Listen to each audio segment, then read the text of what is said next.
Το γεγονός ότι μια πόλη σαν την Καστοριά προσπαθεί να δημιουργήσει μια μπασκετική παιδεία ξανά, νομίζω ότι είναι μεγάλο γεγονός για την πόλη.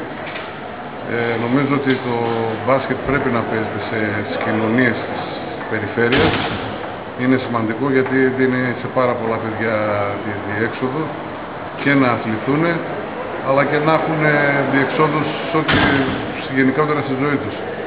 Αν δούμε και στην κεντρική Ευρώπη, το μπάσκετ αναπτύσσεται περισσότερο στην περιφέρεια από ό,τι στα αστικά κέντρα και νομίζω ότι είναι καιρός πια να γίνει και στη χώρα μας αυτό το πράγμα. Ο Σύλλογος αυτή τη στιγμή κάνει εδώ πέρα μια μεγάλη προσπάθεια να ξαναδημιουργήσει, αν θέλετε, τις προϋποθέσεις για να μπορέσει στο μέλλον να δημιουργήσει και νομίζω τη δικαιότερη.